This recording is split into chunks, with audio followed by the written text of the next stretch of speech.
téléspectateurs de Blog 221 TV, bonjour et bienvenue dans votre revue de presse de ce lundi 20 novembre 2023. Le projet de loi de finances de l'année 2024 portant sur 7003,6 milliards de francs CFA a été adopté samedi par la majorité des députés de l'Assemblée nationale. 90 députés ont voté pour l'adoption du budget de l'année à venir alors que 32 parlementaires ont voté contre. 10 députés se sont abstenus. Le rapport économique et financier annexé au projet de loi des finances initiales 2024 présenté à l'Assemblée nationale repose sur le cadrage macroéconomique 2023-2024 selon le ministre des Finances et du Budget Mamadou Moustapha Ba. Le 16 novembre dernier, le collectif des cadres casamançais a adressé une lettre au président de la République. L'association présidée par Pierre Goudiaby Atepa demandait la libération de l'opposant Ousmane Sonko, une initiative qui n'a pas plu au chef de l'État qui estime que les initiateurs de cette correspondance sont des escrocs. Une réponse qui a étonné plus d'un, dont le coordonnateur du Forum civil Brahim Seck.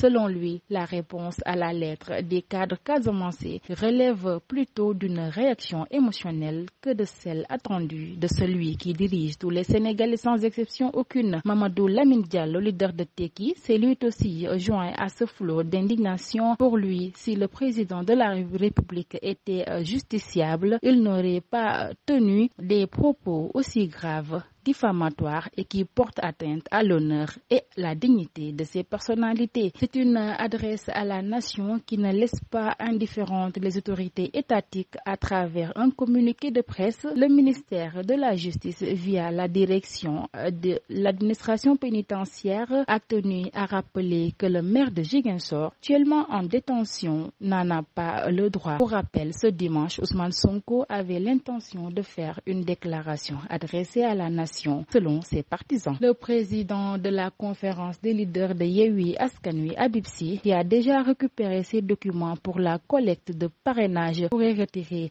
sa candidature pour la prochaine présidentielle si le leader de l'ex-Pastef est autorisé à participer à cette échéance électorale. Selon le président du parti de l'espoir et de la modernité, sa candidature est liée à celle de Sonko. Il l'a fait savoir à l'occasion d'un entretien accordé à nos confrères de la RFM. Toujours dans cette volée de candidature, l'ex-parti PASTEF a finalement choisi son alternative à Ousmane Sonko. Il s'agit décidément de Bassirou Diomaye Faye, actuellement en prison. Il a été choisi suite à une déclaration commune au sein du parti. Un homme a été tué dimanche dans un accident de circulation survenu sur la route nationale numéro 1 à hauteur du village de Paracel dans la commune de Ngatinaoudé, dont le département de Guinguinéo, indique une source sécuritaire. La victime, un homme dont l'âge et l'identité n'ont pas été révélés, était à bord de sa moto de type Jakarta qui roulait à vive allure avant d'être heurté par un véhicule non encore identifié, puisque le conducteur aurait pris la fuite. Informé du drame, des éléments de la brigade des sapeurs-pompiers de Guinguinéo sont rendus sur place pour acheminer le corps de la victime au centre hospitalier régional El Hadj Ibrahima Niass de Kaolack. La gendarmerie nationale a ouvert une enquête pour déterminer les circonstances de cet accident mortel. Sur l'international, au moins 111 personnes, dont 16 enfants, ont péri et 7000 déplacés, dont des inondations causées ces dernières semaines par des pluies diluviennes qui frappent la corne de l'Afrique, selon Save the Children.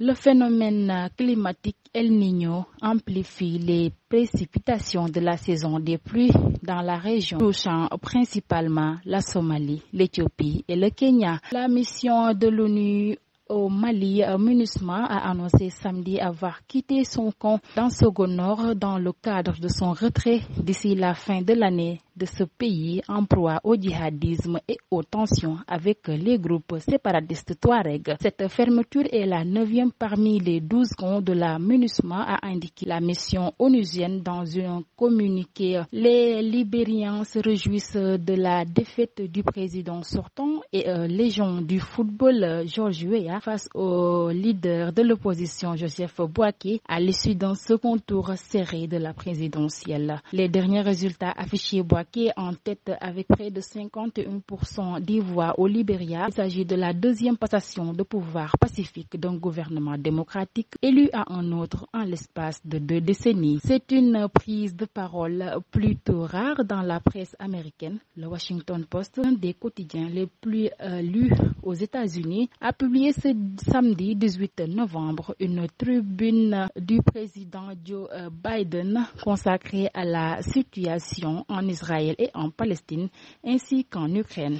Intitulé « Les États-Unis ne se reculeront pas devant le défi de Poutine et du Hamas », président américain qui rappelle que son pays est opposé à un cessez-le-feu tant que le Hamas s'accroche à son idéologie de destruction détaille sa vision concernant l'avenir d'Israël et de la Palestine. Pour lui, seule une réunification de Gaza et de la Cisjordanie permettre la cohésion pacifique avec Israël, c'est-à-dire une solution à 2 États. L'Arabie saoudite annonce la découverte de nouveaux gisements de gaz naturel en quantité énorme dans la province orientale et le désert Rub al-Khali. Le ministre saoudien de l'énergie, Prince Abdul Aziz bin Salman, a déclaré que Saudi Aramco avait pu découvrir de gisements de gaz naturel dans le désert Rub al-Khali, dont Al-Hiran, qui a été découverte récemment. En sport, à l'arène nationale, le combat de lutte qui opposait Lac de Guiers de l'écurie Wallo à site de l'écurie Lansar s'est terminé sur une victoire du premier nommé. Il n'y a pas eu de chute, mais Lac de Guiers 2 a été désigné victorieux sur décision arbitrale. Mesdames et messieurs, c'était tout pour votre revue de presse de ce lundi. Merci de l'avoir suivi.